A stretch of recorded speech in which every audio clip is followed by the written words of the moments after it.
Today, we are talking the grapevine versus the root. Who's right? Who's wrong? Well, I'm here to set the record straight and to give y'all a little bit of information so y'all can stop falling for this okie doke. I'm Trezene, and this is I'm Just Saying.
So, last Tuesday, the Grapevine posted a tweet coming for the root.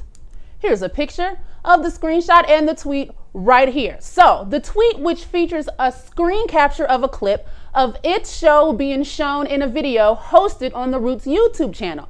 The quote says, "Here it is on YouTube, and this video is monetized. You didn't even give us credit in your description. How are we splitting this revenue?"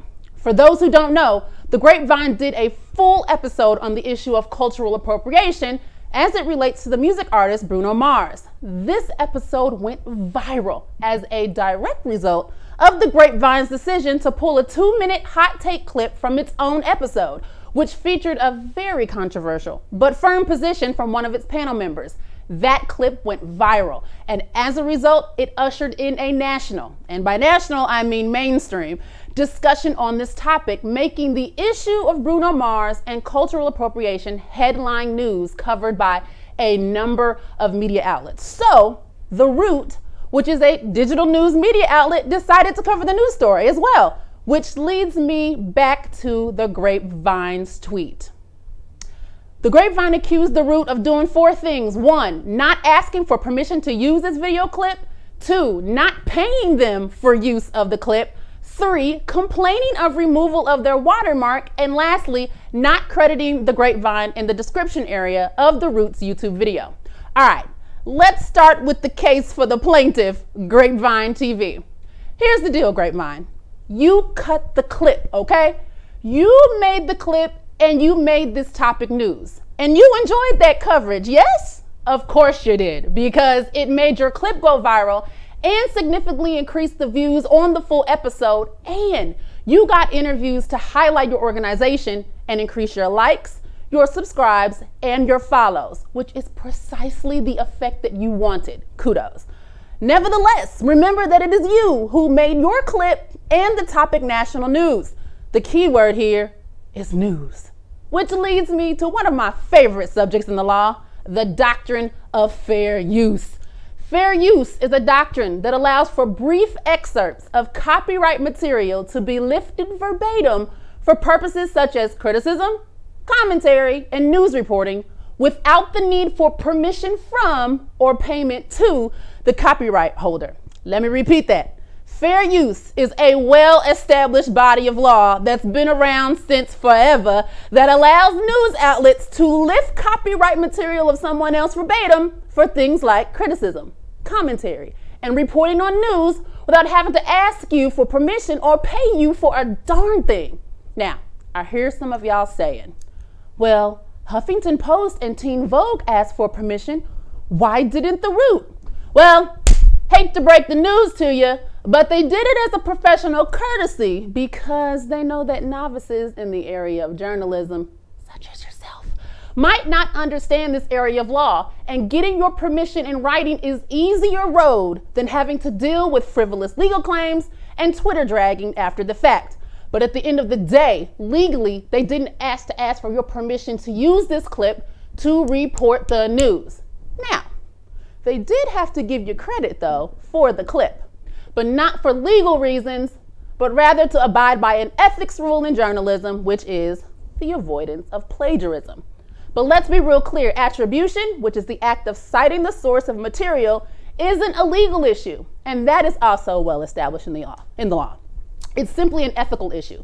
Don't debate me on this, don't at me on that, okay? I got a viral blog post on this because unfortunately, this issue of copyright infringement versus plagiarism versus fair use keeps coming up amongst black folks on this here Twitter.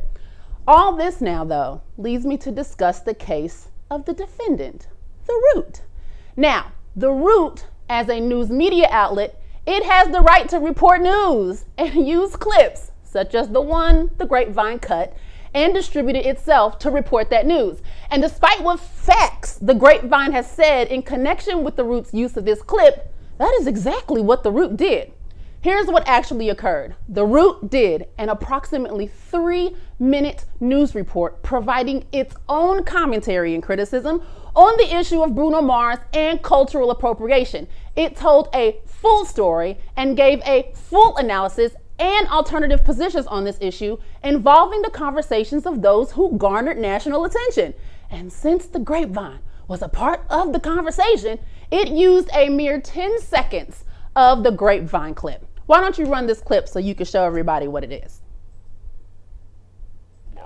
And at the 2018 Grammys, he took home 6 of the music industry's top honors. But lately, a renowned musician has reduced Mars to karaoke? The shade continues. He's a wedding singer. He's the person you hire to do Michael Jackson and Prince covers. Yet Bruno Mars has an Album of the Year Grammy and Prince never won an Album of the Year. Wow. Ooh. That was harsh. Here's the thing. Yeah, 10 seconds. I don't think you got that from how carefully crafted the Grapevine screen capture and tweet was. And that is why so many of y'all on Twitter fell for this okie doke. Contrary to what the Grapevine may have led you to believe, the source of the clip is in the left-hand corner, which clearly says GrapevineTV, and which amounts to proper attribution of the source of the clip.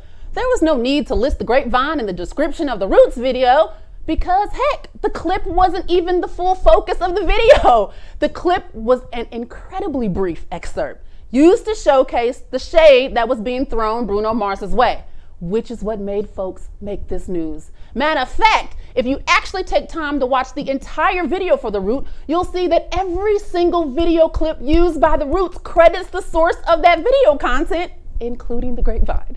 This, dear Grapevine, is the cost of doing business when you go viral and you become news. Judgment for The Root for proper usage of copyright material of others via the fair use doctrine. But in dicta, if you will, I would like to say shame on you, GrapevineTV, for being misleading in your tweet about how The Root used your content. You are clearly credited as the source of the clip, and your screen capture was highly misleading for Twitter users, and strategically so, making it seem like the 3-minute video that The Root embodied the entire 2-minute clip you circulated. Shame on you for invoking use of the Twitter do your thing to have The Root dragged and cause them to lose followers as a result of you misleading them, and if I might say, maliciously so, about the situation. Next time, consult your IP lawyer before going public. And 2, use the tools YouTube has for DMCA claims. Why would you have your hive do your dirty work? It's not really a good business move, and it certainly isn't a good look. Your novice and your ego is showing. I'm Trezene. You can at me at Trezene on all social media platforms. You like what I said? Let me know. You don't like what I said? Let me know. But in either case, come with the facts, because anything less is simply your uninformed opinion. I'm Trezene, and you've just watched I'm Just Saying.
Welcome back. I'm Tresnay. I'm joined with Ebony the Writer.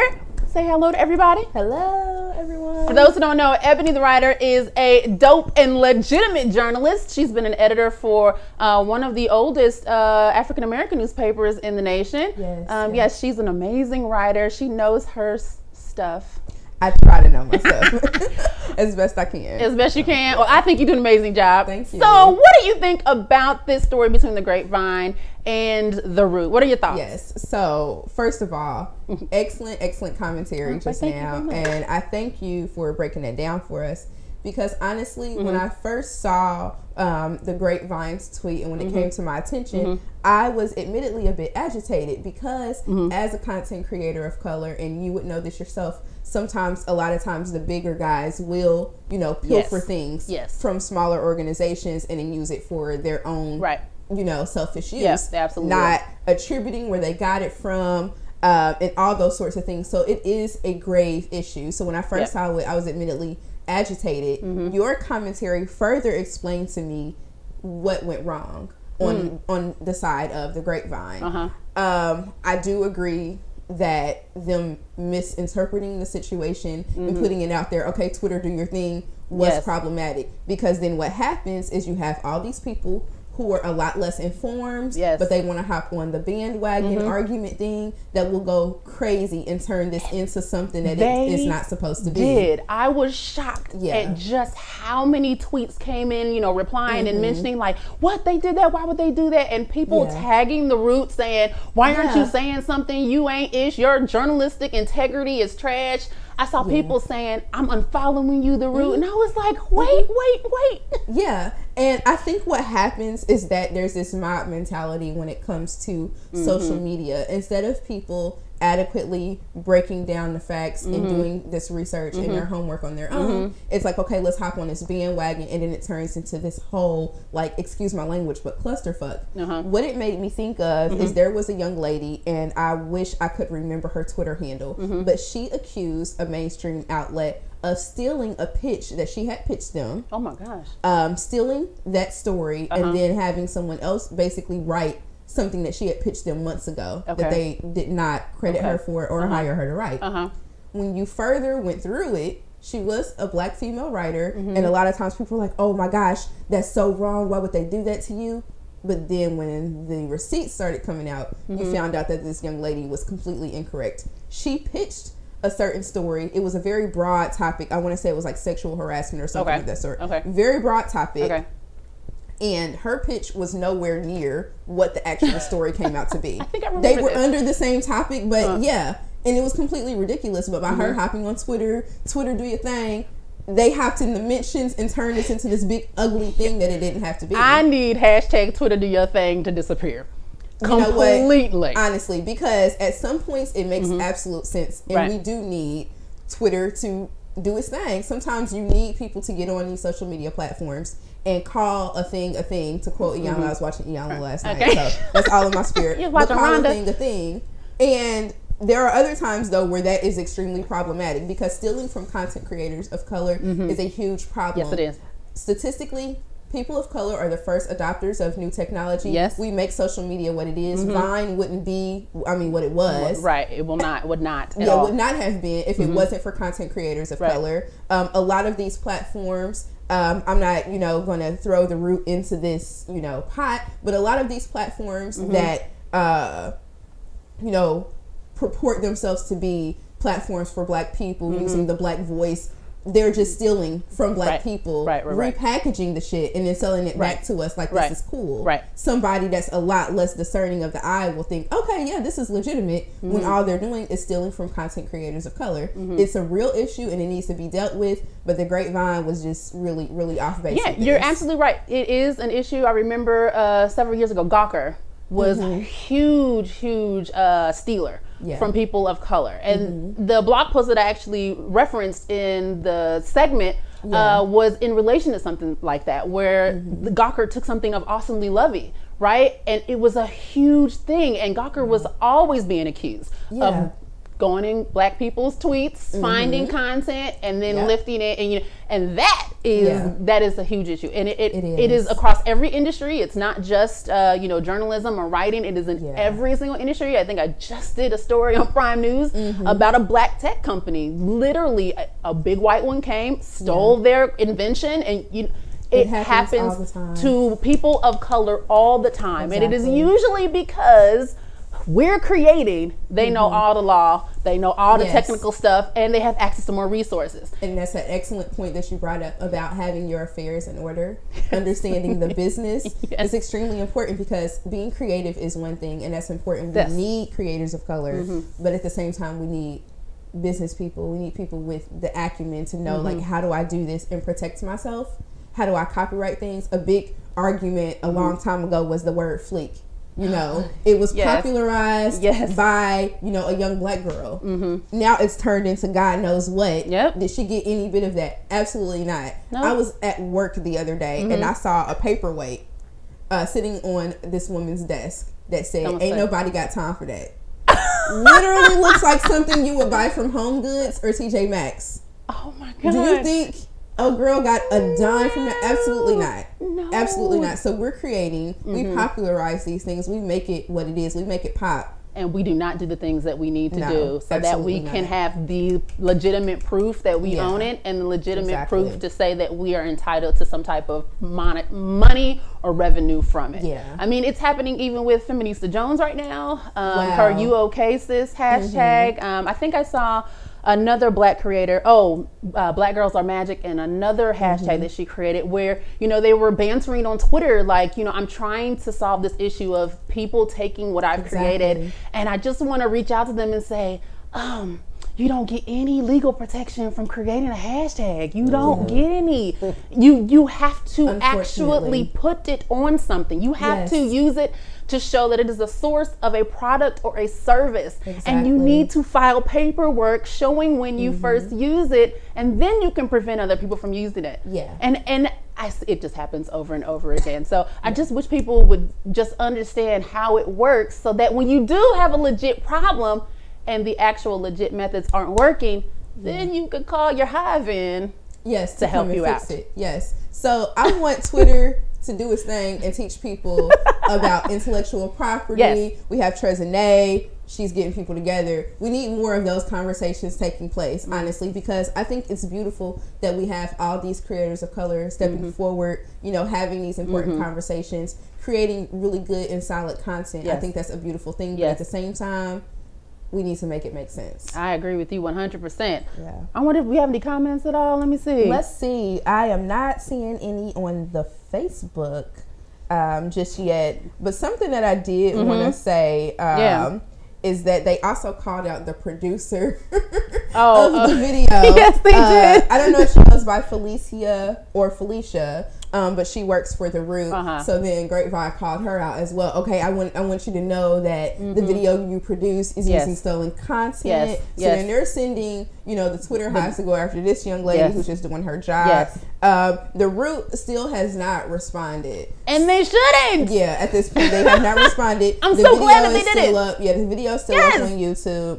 But I did notice something pretty interesting. So 2 days ago, they tweeted, "Is hashtag The Root white owned? Are we just racist, anti-white propaganda machine? Welcome to this week's Clapback Mailbag." And in that article, they just pretty much go through all of the comments that they get on a regular basis about them being white owned, or apparently they're owned by Hispanic people and white people who just want to control what black people are talking about.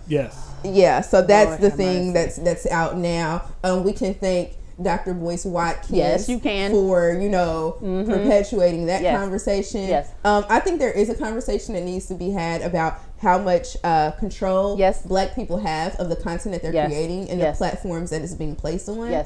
I come from black media. That's, where I was before. I'm doing what I'm doing now more independently. And even before that, like, I've always worked in black media. So I think it's very, very important that those platforms are uplifted. But at the same time, like, we can't, somebody said this to me a long time ago, and they said, we cannot burn down the house we have to live in. So these platforms, they are employing a lot of black writers. They are. A lot of black content creators that otherwise, unless they were able to, by some sort of alchemy, create something that made money themselves to where they didn't have to be employed by these places. That's one thing, but at the same time, I'm just like, okay, we can't just destroy stuff just based off of like these arbitrary random rules about who can own what. Right. Like, I think that's crazy. It is very crazy. So Yeah. Can I interject on that? Yeah. So I would like to add to that at this point, first of all, black people know that they are creators of trendy pop culture content, right? Yes. Yes. Whether it's actual content like what we're doing now, or just off, brand comment, Twitter hashtag, whatever, right? So what are black people doing wrong in this situation that white people are doing right? White people are capitalizing on it like that, immediately, grabbing it, and monetizing it. Yes. So as a black community, how about get ready for that, and as soon as something comes on, capitalize on it. Make your money off of your thing immediately instead of sitting around and being happy that it's a trend. Yes. Don't be satisfied that it's a trend. That's right. The trend is the first step. The very next step is to monetize That's absolutely right. Absolutely. Absolutely right. Absolutely. So the thing is, you have to know who to go to and to capitalize on it. And so I feel like that's where white people always win. They got their people. They got the accountant, the lawyer, the this, the that. You know what I mean? Like your capitalists, your whatever. You have access to all that. You know who to pick up the phone and call. And you typically either have yourself access to resources to get this done, or somebody who understands that money can come from, and they'll give it to you. Yeah. We don't have that. And you know what? I think it speaks to a larger issue of in the black community, there is almost like there's this stigma around making money off of things and going the legal route. Like, I can't tell you how many people I've talked to that are either small business owners or they want to have nonprofits. They're in the process of doing so. And one of the first things that comes out of people's mouth is, I'm not doing this to make money. Okay, and that's all fine and well, but that does not mean that the paperwork does not have to be in order. It does not make sense. I can't tell you how many small business owners I've asked about, oh, well, can I pay you electronically? What? Well, I don't do all that. I don't do all that. Yes, cash only. I'm not cash only. I'm not dealing with a paper trail. And I've had people explain to me in great detail why they refuse to do so. And I'm just like, well, you kind of, there are some certain things that you kind of have to do. That's right. I understand maybe you want to create an alternate society in which you do not do things, based on capitalism and the rules of capitalism. If that's what you want, that's completely fine. But you're here. Right now, you're here. This is what we do. This is how things operate. It's so funny that you mentioned like people not wanting to have a paper trail, and I'm like, yeah, but you want to qualify for that apartment and you don't got nothing to show that you have a source of income. You probably should know how to represent your business income in the form of a Schedule C. Like you have to have a paper trail for that. It's amazing how much you'll see actually on Twitter where women will say, how do I do this? How can I still be self-employed and get there? And I'm just like, oh my gosh. It's like law school 101 business. Like it's not even 101. It's like a prerequisite boot camp before you even get there. Listen, it's important to find your lawyers in your community and work with them and to learn this information so that you're not a part of this, but you can make money off of what you create. Absolutely. And there's absolutely nothing wrong with that. No, we got a question. Producer, no, right there? you actually have a comment on Facebook. Let's see. Staffer contributor Rafael Martinez says, Trez just became one of the sexiest women in the world to me by going all legal beagle. Aww. Goodness gracious. That's so nice. It's so stupid. Yeah. Yeah, that's pretty much where we're at. I hope the Grapevine doesn't ever do that again in terms of just putting stuff out there. Because I feel like you just kept trying to ride the wave of the viralness that you were getting. And so you were trying to start another beef. So that there was no need for that. There was no need for a beef whatsoever. And like you so eloquently pointed out, the attention that they got based off of this whole thing going viral. I'm just like, do you know how many videos there are out right now about Bruno Mars being a culture vulture? It is the hot topic of conversation. Yes. No matter how tired it is, in my humble opinion, I'm not even gonna go down that road with y'all.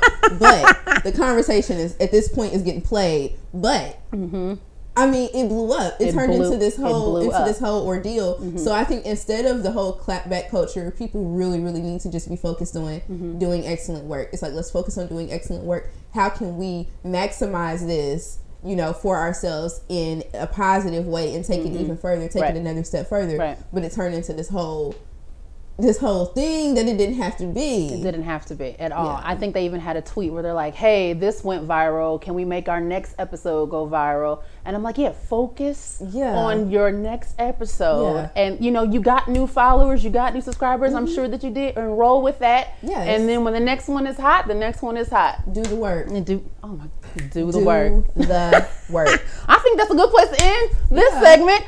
Coming up next, we have our next versus, which is Johnny Manziel versus Colin Kaepernick, and J-Co is going to lead that discussion, and we will be right back after this break.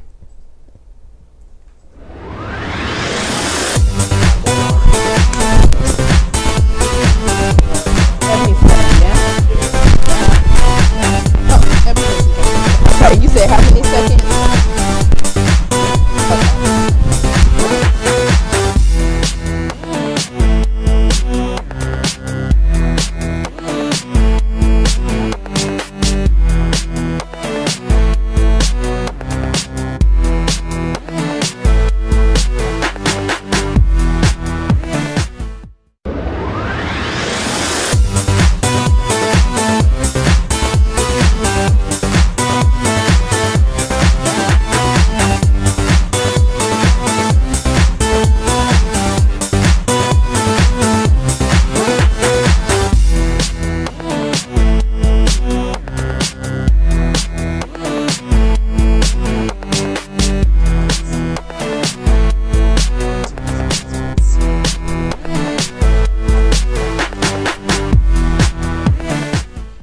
Welcome back to the Sunday edition. I'm Trezane, and I'm joined with J-Co. Say hi, J-Co. Hey, J-Co. All right, J-Co, you want to introduce this next topic? Yes, Go right ahead. I do. All right. So, recently, because he has remained unemployed. Colin? Johnny, yeah, Colin. Nope, not Colin. Oh. We're talking about Johnny Manziel. All right. Has remained unemployed. He has recently been drawing comparisons to Colin Kaepernick because they are two quarterbacks who people feel maybe should still have a job in the NFL and don't. So Johnny finally came out and he had this nice Twitter, I wouldn't even call it a rant, just he made some really excellent statements. Okay. And as far as this, I'm on his side with these statements. Unfortunately, I didn't provide this graphic, so I'm going to read it. Okay. It says, this will probably cause an uproar, but I'm tired of the Kaepernick versus myself comparison and anger. Cap is doing amazing things right now, changing lives and donating millions of dollars. His impact off the field from a societal standpoint is legendary and straight admirable. Standing up for people who often don't get heard and for a race that continually deals with problems after problems in this country for centuries. This world we live in is absolutely crazy, and I believe what he's doing has an amazing impact. The facts of the matter are the reason he's not being signed are non-football based. The guy took a team to the Super Bowl, continuously wreaked havoc on the NFC West and the league. Maybe he had a bad year 2 years ago, but he's not a bad player, and that is a fact. In my opinion, the guy still has a lot in the tank, but it's not my place to say what he wants to do with his career. All I can speak for is myself and trying to turn my life around from the depths it was in. God bless and have a great Saturday. I rock with you, Kaepernick. You've always been good to me, and I appreciate that. All the best in your journey and friend, wherever that takes you. That was a very nice statement. It was very nice. It was eloquent. It was strongly worded. All right? So here is where my discussion comes in. All right. The fact that news media outlets and fans of the NFL would even fix their mouths to say that there is a comparison between Johnny Manziel and Colin Kaepernick is completely ridiculous. All right, it is totally off base. And I actually have a little bit of a breakdown before I go into why, I think this will illustrate Okay. why. So if you want to say, we're going over the Johnny Manziel timeline. All right, let's hear it. Okay. All right. So first and foremost, Johnny Manziel, he is he became the first freshman to win the Heisman Trophy. He was playing for Texas A&M. Okay, that's impressive. Talent. Going out there, killing it, lighting up the field. Got a nickname, Johnny Football. Right? I was like, wow, that's a cool nickname, Johnny Football. Ebony, when I was telling the story to Ebony about what was happening, she said, is he black or white? I said his name was Johnny Football. They're not giving that nickname to a black person. Never. That ain't happening. So good old Johnny Football, throwing all across the field, like thousands of yards, right? Won the Heisman, first ever freshman to win the Heisman. So stock is on the rise, right? Next, freshman season. Well, he got arrested. Manziel, redshirt freshman at Texas A&M, was arrested and accused of disorderly conduct by fighting, failure to identify himself to police, and having a fake ID. He pled guilty to failing to identify himself with police, and he counts of possession of fake driver's license and disorderly conduct were dismissed. Now, I don't remember now. This was his redshirt freshman season, which means this is before he won the Heisman. I don't remember hearing a whole lot about it. Yeah, he's still alive. Right? After that, He's still alive, and it didn't affect his actual freshman season. Right? Okay. All I remember hearing him about was how amazing he was. Okay. Right? Jeez. So fast forward, 2014, he was drafted by the Cleveland Browns. He gets selected at the age of 21, but his professional career soon becomes turbulent. Excuse me. He enters rehab. I'm sorry. Now, they didn't say what kind of rehab. Huh? Okay? Right. He just entered rehab. Okay. All right? And the Browns released a statement supporting this decision. All right? April 17, 2015, Manziel leaves rehab. He released a statement saying, I owe private apologies to a lot of people that I disappointed, but a very public one, the Browns and the fans that I let down. All right. Okay? Typical apology. October 12, 2015, another police encounter. He's in Avon, Ohio. In a dash cam video, a police officer pulls up to Manziel and his girlfriend, Colleen Crowley, parked on the side of the road and tells him about, quote, numerous calls about their speeding BMW. Crowley tells police Manziel hit her several times to prevent her from leaving the car, but no charges were filed. Violence? No charges were filed. Yowzers. January 30th, girlfriend. Manziel restrained me and attacked me. So she said, Manziel, I didn't mean that to sound sarcastic if that was. Crowley says Manziel restrained her, hit her, and threw her in a car. He hit me with his open hand on my left ear for jumping out of the car. I realized immediately I could not hear out of that ear. Wow. Now, he said he denied hitting her. So the case goes to grand jury. Oh, my God. And they referred his case to a district attorney as misdemeanor assault and domestic violence allegations. Okay? Ooh. March 11, 2016, Johnny Manziel is no longer with the Cleveland Browns. Sayonara, you suck. Then, April 13th, his agent drops him. Said, I can't deal with your shit. Shape up or ship out. He never shaped up, so his agent never brought him back. April 26, 2016, Manziel gets indicted. A Texas grand jury indicts Manziel on assault charge, accusing him of intentionally and knowingly and recklessly causing bodily injury to Crowley. Manziel's attorney says the 23-year-old will plead not guilty. Oh, my goodness. Okay. So, I just gave you a rundown of all this shit that Johnny Manziel did. Yeah. Uh-huh. Leading up to him getting released as, basically a distraction, a sideshow, too much going on. Not to mention, while he was on the field, he did not produce. Okay, so he wasn't having like a stellar career. No, absolutely not. Right. His transition to the NFL was not smooth. Maybe had he not had so many off-field troubles, he would have been able to develop a little better, but he didn't get to focus on football.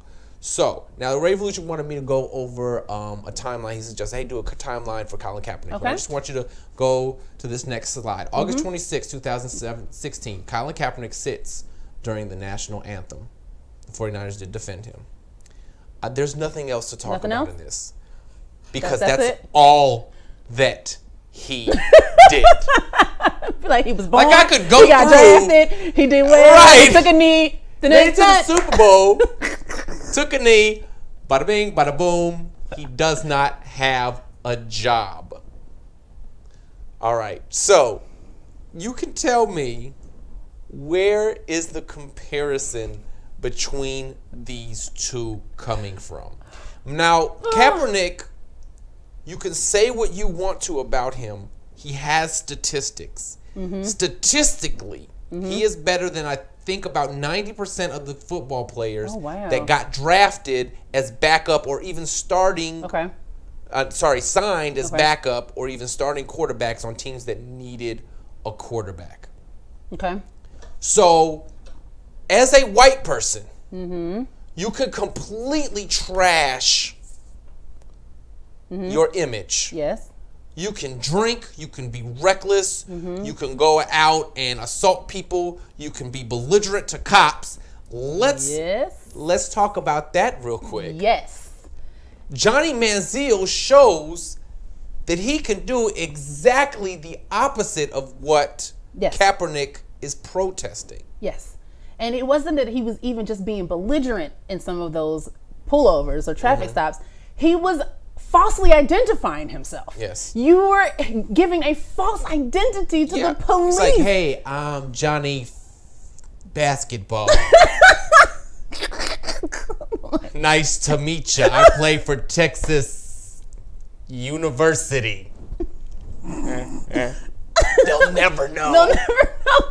Like, I know people who have given false names to the police to avoid whatever, and it always catches up with them. Always. And they don't get away scot-free. You are getting those charges, okay? I wouldn't say always. I have been in a situation with someone, possibly in this room, where one of the people in our group gave a false name and did not have ID to prove one way or the other, and we got away. You got away? Were you with them? I was with them. Where were you? Absolutely. I think I was the one driving, which is why we didn't get arrested. But did said person use an accent? Said person did. What accent was used? I don't know. What did it sound like? Possibly. I can neither confirm nor deny. All I know is fact. In the state that happened, 1 year later, a law was passed requiring you to produce ID when cops pull you over. And if you don't, they got to do whatever. There you go, ladies and gentlemen. Arrest you. Oh my God. A year later. A year later from that, I was like, dang. I'm going to attribute that to y'all. I'm going to attribute it to y'all. I'm just saying. So, my point is, all of the things, this is further illustration of all the things that a white person, and I'm going to tell you something right now. If he puts in a good workout for somebody, Manziel will get signed. Yes, he will. Yes, he will. Because he's a rehab project. He was down, and now he's coming up. You know, he's the football Robert Downey Jr. Less talent, of course. But, you know, I mean, like, how many times was Robert Downey Jr. in court? So and still kept getting jobs. Still kept getting released and getting jobs. And now look at him. So that's the white people's proof that, look, you can finally get your shit together. That's right. After the 7th arrest. That's right.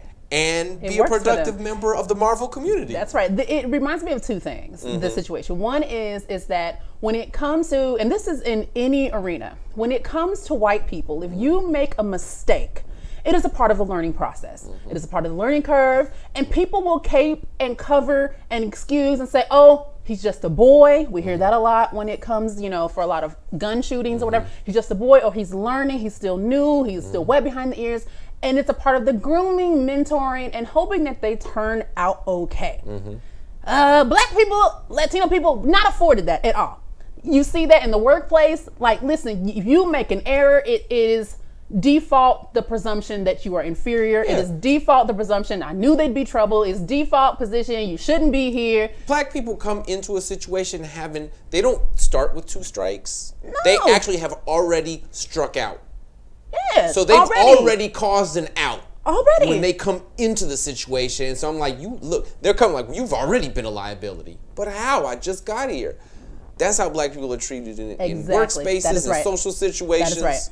That is right. It's why I advocate to people of like, you're gonna go work in a white space, try to find a place where you got a mentor of someone in power to cape and cover for you when you make error, because you're going to need it. White boys got it. White people got it. They got you need somebody to cover and cape for you. So I see that in here as well, where white kid gets all the grace to try to turn the corner.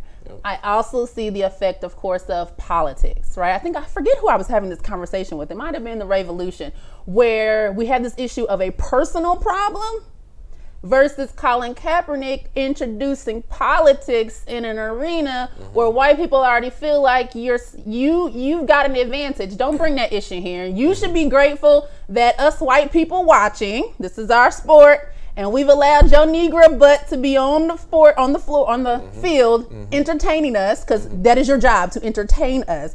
How dare you bring politics in here, you ungrateful Negro? We pay your salary.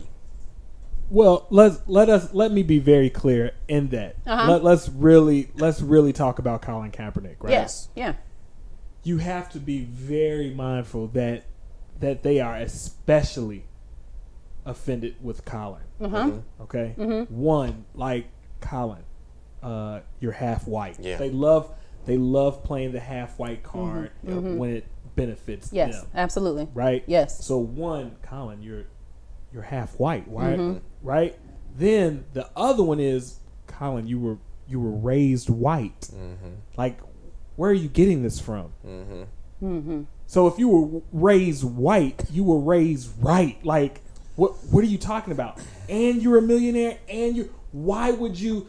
They do not understand why you would help them out. Right. Exactly. You're not one of them. That's right. And no one wants to say that part aloud. And I think that even black folks don't even want to say that, because it's that thing of colorism, to admit that, here is this guy who is essentially saying like, hey, I'm foregoing being quote unquote biracial, being on the other side of the spectrum. I'm foregoing all of that, and I know that I'm black, and I am accepting all that comes with being a black man in America. And I'm not having straight hair. I'm going to make sure it is an afro. I'm going to do, go out of my way. And they are infuriated because it starts with confusion. Like, why are you doing that? And then it becomes anger. And they've been angry at him this entire time. They're angry. So, yes. Great comment. White angst. White anger is just, we're so angry because nobody respects or understands us. It's delicious. White anger is delicious. It is also one of, it's a petroleum base. It's petroleum based.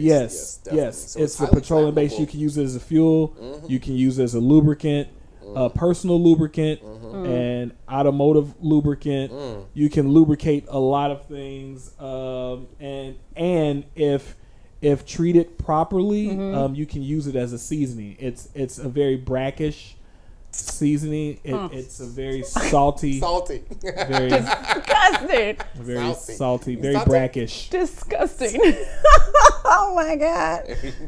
I'll pass on that. No white anger seasoning for you. Not for me at all.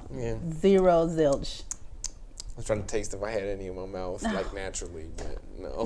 No, I don't. Okay. I'm not angry right now. Okay. Yeah. That's why the black ladies love you. So. Okay. So, the last bit about this is I just want to mention or reiterate that Kaepernick is suing the NFL for collusion, and he has a very strong case based off of who has been signed, and his statistics again. The football only statistics he is overqualified versus a lot of people that have gotten jobs over him. So you think he ever going to be able to come back, or is it over for Colin? It's over for him. Okay. It's over. Okay. Yep.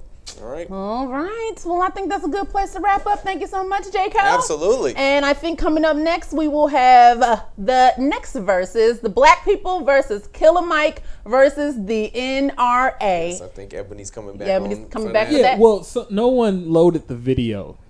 There was a video. Oh, the edited. Killer Mike video? It's in there, though. Where is get it at? that on the break. I got you. You sure? Mm-hmm. Yeah, y'all got to see this clip. Okay, if they didn't see it. If you haven't. So we're going to take a quick break. When we come back, we'll be for our final segment. All right.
Everybody, welcome back to the Sunday edition. I am Trezene. I'm joined again with Ebony the writer. This versus involves Black people versus Killer Mike versus the NRA. And for those who have not seen the clip just yet, let me give you a little bit of background. So yesterday was the day before, the March for Our Lives, yes. rally, where a lot of students, young people, came around the nation to talk about the issue of gun control, gun violence, and basically marching for their lives. There were a lot of speeches given, a lot of attention from the media on it. Yes, they're saying that right now, I guess the numbers still have to come out, but they're saying it's probably the biggest organized march in DC as far as like just individually organized demonstration. So we'll have to see, but that is amazing. It was huge. Yeah, it was huge. And this clip surfaced on NRA TV. Yes, that is the official NRA,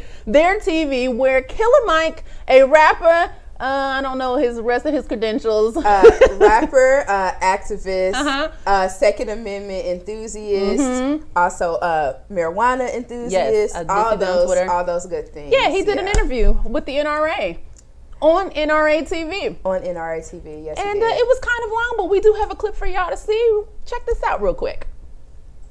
But this idea that because I'm a gun owner or I'm hardcore about the Second Amendment, or you know, from that perspective, it's like, that doesn't mean that I lack the empathy or the ability to sympathize. Not at all. If anything, it's quite the opposite. Yeah. It's like we disagree about how we both want to save these kids' lives. Yeah. Period. But somehow, because my method doesn't agree with your method, I'm a monster. Yeah. Or something wrong. And that's with unfair. It, you know what I mean? I have worked as a tireless advocate on the behalf of children, disenfranchised women in my community. Yeah. And I've also worked with gun groups like Georgians Against Gun Violence that are not, you know, the most pro Second Amendment. But I say if there's a table to be sat at, the gun owner needs to be there. So I kind of try to see a problem from the whole perspective. And there have been things that you've disagreed with me. It's been not disagree with you. As friends, we've talked, right? But there was something dead on that the woman who's the NRA spokesman said. And everyone just kind of lost it. What's her name? Dana. Dana said something. I don't agree with everything Dana says, but Dana says that the tears of white mothers are like ratings. And that's so true. And it was so sad to hear her acknowledge it. But it's true. And black people know it's true because black people say it in conversations in coffee houses to themselves. There's a lot of people who think they woke out here will realize very quickly they ain't so woke. You not woke. You not woke. Nah. Wakanda, everybody had guns and spears and everything else you needed. Yeah, like you can't continue to be the lackey. Yeah. Like people are accusing you of being a lackey of the NRA. Well, you're a lackey of the progressive movement. Woo-hoo-hoo. There's a lot to break down. Yes. In that little clip right there. Yes. Yeah. Let me start first, though, by reading a tweet by Tariq Nasheed, a controversial gentleman himself. He AKA said, King Flicks. Yes. AKA documentaries that are good until they start adding in stuff that's not fact. All kinds of stuff with Tariq. Girl. Doesn't he have a book like How to Be a Mac or a Player? And he did, because he started out, we can talk about Tariq a whole lot. Okay, I'm quoting him, just take it for what it is, okay? Yeah. He says, I love Killer Mike, that's my brother. He made some excellent points about black gun ownership. The problem is he is talking about it on the NRA platform, and the NRA could give less than a damn about protecting black people's Second Amendment rights. Ask the family of Philando Castile. Mic drop. Mic drop. Mic drop. Yeah. So anytime, and I want to quote another Twitter person, Xavier Delo, I believe, and his username is a disappointing public figure. I don't know this guy, but I saw his tweet and he said, even Tariq Nasheed said Killer Mike was wrong. We are living in dark and perilous times, which I found hilarious because you know what? Not to even get off into a big, deep conversation about Tariq. I rock with him on some small points, but by and large, I'm looking at him like, dude, like, oh my God, here we go with the craziness.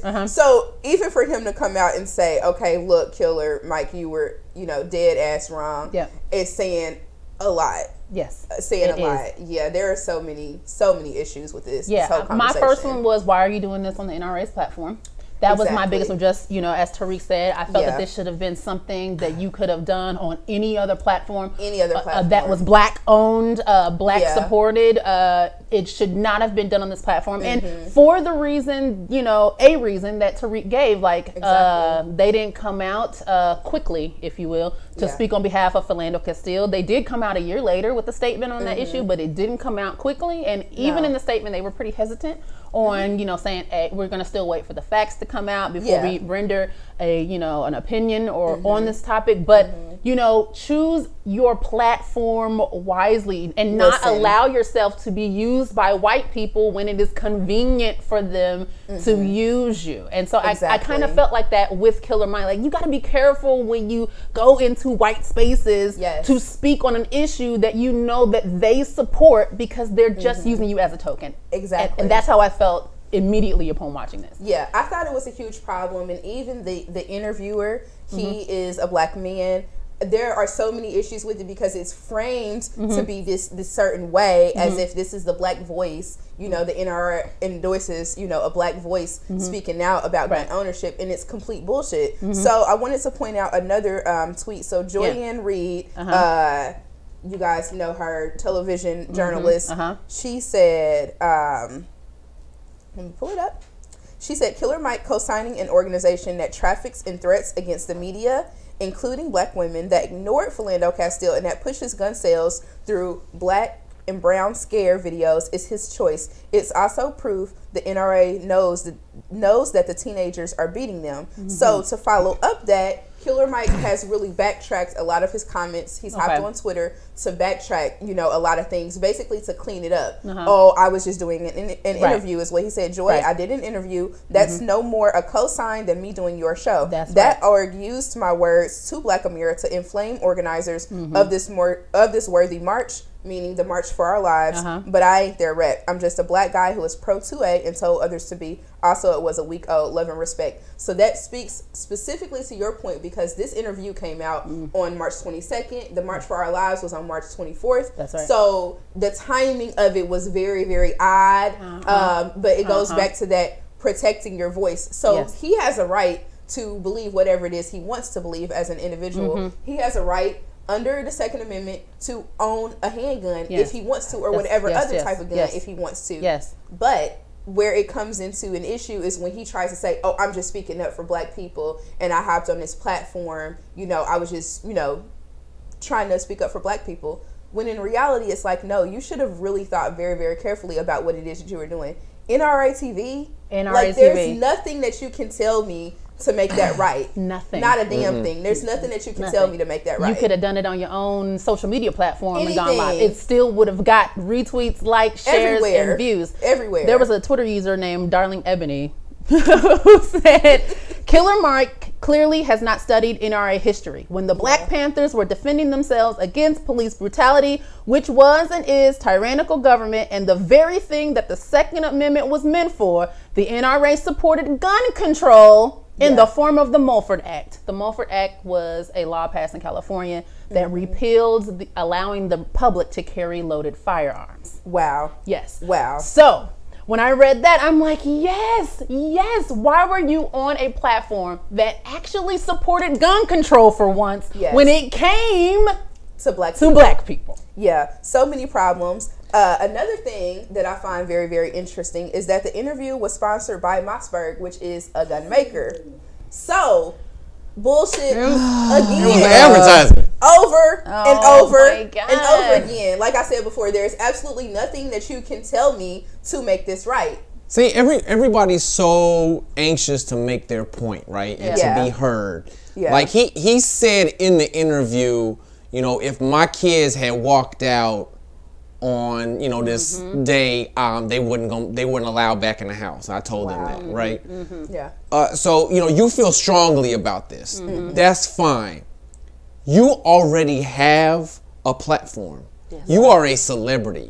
Why would you choose to go through this extremely, obviously racist organization? That the NRA is a racist organization. Okay, why would you choose to go on that platform to speak your piece? It doesn't make any sense. It doesn't make any sense. Not at all. Furthermore, and then there were some other things that in the larger conversation, if you watch the entire clip, he points out some things. He says black people should train with and own guns. I'm not going to debate him on that fact one way or the other. He is a gun owner. That's his choice. That's other people's choice. Another thing that he pointed out, he said something about, you know, endorsing the fight of your allies. So him and the interviewer went on this long tangent about black people hopping on bandwagons of their allies as if the March for Our Lives was this, you know, this allied movement. He was like, where are these people when you guys are fighting for the 13th Amendment? Okay, look. What? Okay, look. Exactly. Wait, what? Yeah, that was my reaction as well. What stood out to me on that comment was, I don't know, I don't have a percentage, but I would have to hazard a guess at the very least 50% of black people that are in jail under this 13th Amendment form of slavery are there because of guns. I'm sure guns had a lot to do with the reason why they're incarcerated. So how is that? How is that not even related? Yeah, there are a few different issues with that. I thought it was really, really odd. And then furthermore, I'm just like, how many lives have to be lost due to gun violence? America is the most murderous nation in the world when it comes to homicides via guns. I am going to always state this point. There is no reason why one individual needs a high-powered assault rifle. I agree with you 100%. Its only purpose is to kill. That is the only purpose for having something like that. Absolutely. If you are protecting your home and you have a handgun or a shotgun, whatever. So I'm always going to be pro stricter gun laws. That's just my own personal stance on the issue. You know what's interesting is one of the NRA supporters and the NRA's biggest stances on the Second Amendment is the point of the Second Amendment was to allow citizens to form a militia in case the government tried to be, take over and basically make it into I don't know, dictatorship or whatever, right? Right.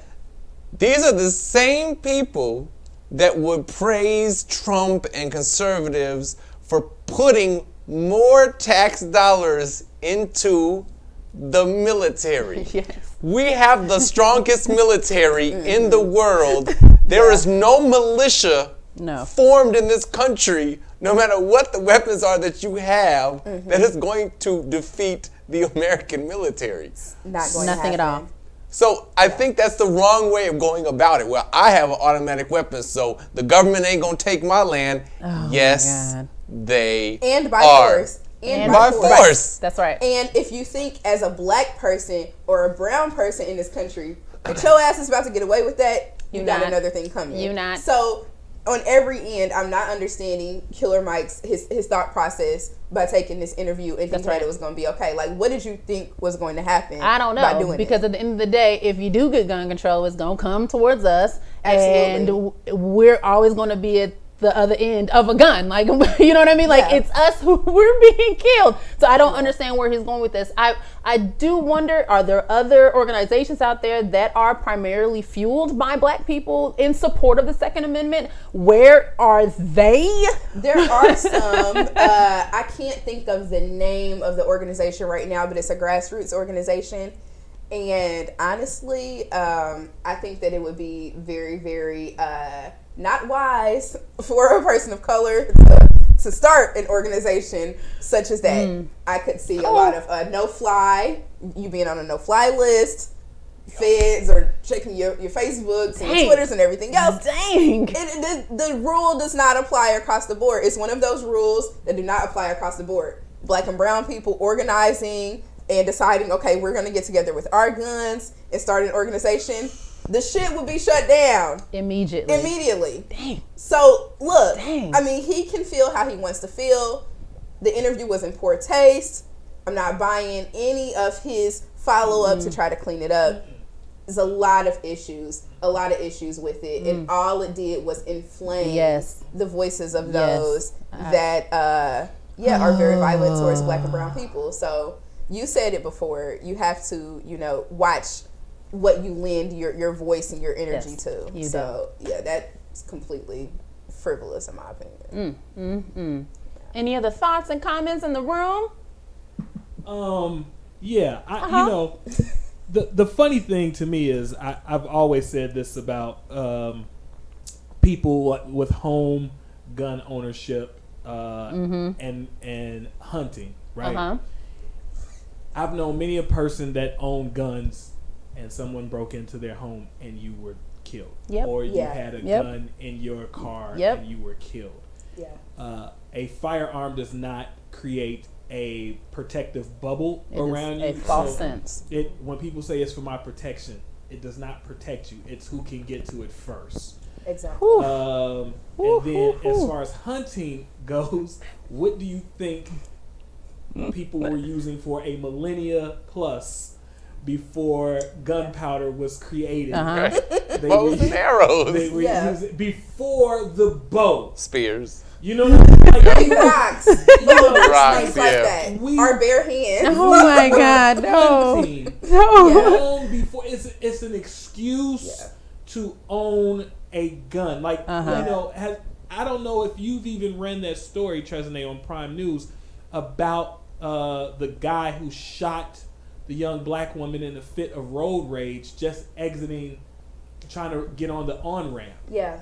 Oh yes, I haven't. It's not a recent story, but I know what you're referring to. It's story after story. There was a young white man killed a young black girl who had just graduated high school, who was on her way to college. She literally was on her way to college. And he went on a run. Listen, I served. I have been proficient in weapons of varying types. I'm an experienced archer. I'm an experienced marksman across the board, and I tell people they are used to kill. Yes, absolutely. Period. And the point thing blank. with They that are is offensive weapons. Piggyback on that, all the gun control laws of other countries, there's a number of criteria you have to satisfy. Yeah. But one that is echoes in all of the laws is, what is your need for it? Yeah. You have to prove you have a need for it. And one of them is, if you're trying to use it for hunting, they'll say sure, but they have like lock boxes at the hunting places that you have to leave your gun at. And then if you need it for any kind of personal protection, you have to go through a rigmarole to prove why you need it for security or protection. And I'm pretty sure that isn't just granted willy-nilly, because it was a lot of steps in proving your needs. So beyond background check, beyond ability, you know, do you have, a lot of them required lock boxes with special keys and made by specific people. Like, it's hoop after hoop after hoop, because at the end of the day, as the Revolution said, they are offensive and they are designed to kill. Absolutely. Why we are allowed to have them all willy-nilly, I will never understand. Yeah. And money. Yeah. Money. It makes absolutely no sense. So while I think in this whole conversation, when you go back to Killer Mike and this journalist from the NRA TV and the conversation that they had, one thing that really agitated me is that while people are so busy fighting for their rights to have these murderous weapons and to have access to them, what's being lost is these young people and their voice of wanting change. Right. That's why people, you know, they can make all the comments that they want to about this post-millennial generation that I can't remember the name of right now. But long story short, I feel like the world is definitely headed towards a positive place because of what it is that they're doing. So them gathering together and using their voices to say enough is enough, we need to make a change. We have to make the world pay attention to this very, very crucial issue. I'm always going to be in support of that 100%. So for these two grown men to hop together and get together and have this conversation about, we're just trying to make sure that black people can have access to their guns on this foolishness sponsored by a gun maker and a bunch of racist ass white people. It makes absolutely no sense whatsoever, and it's belittling the voices of these young people. Yes, it is belittling the voice of the young people. I think that's a great place to end this segment. Thank you so much, Ebony. Thank you for letting me run my mouth. Listen, you are allowed to do that here at the Fifth Column Network. We always love having you. Always have great commentary. Thank you, J. Cole, for being on the show as well. And our wonderful producer, The Revolution. Oh, hey. Thank y'all so much for watching. This has been another episode of the Sunday Edition. We're on every single Sunday on Facebook, YouTube, and Periscope. YouTube and Facebook, the Fifth Column Network. On Instagram and Twitter at FCN_1. We have shows on tomorrow. Monday, we Prime News at 7 p.m. featuring moi doing the news and J-Co doing Prime Sports. On Tuesday, we'll have the Black Lightning pregame show hosted by The Revolution. Wednesday, we will have Hoketone doing the Woo Show, your weekly recap of all things WWE, UFC, MMA, and other indie wrestling. And following that will be the finale episode of American Crime Story, the Gianni Versace assassination pregame show, hosted by myself. And then Thursday, we'll be back again with Prime News at 7 p.m. The Thursday Wind Down, hosted by Scarlett K. Mathis. Following that, True Baller Thursday with the Reggie Mathis and J-Co was it, all things basketball in the NBA. This has been another episode of the Sunday Edition. Thank you guys for watching. What happens tonight? You have 2 shows. Oh my God. Oh my God. I'm going to get hate mail from the other talent FCN. Tonight, after this, we have Speak On It at 7 p.m. with Nikila Shanna and Mr. Majors, all things relationship. And then following that, We the Dead pregame show hosted by the Reggie Mathis. So stay tuned. If you haven't, like, subscribe, and follow so you get those notifications to your phone that we are live. Stay tuned for Speak On It at 7 p.m. We will see you guys next time.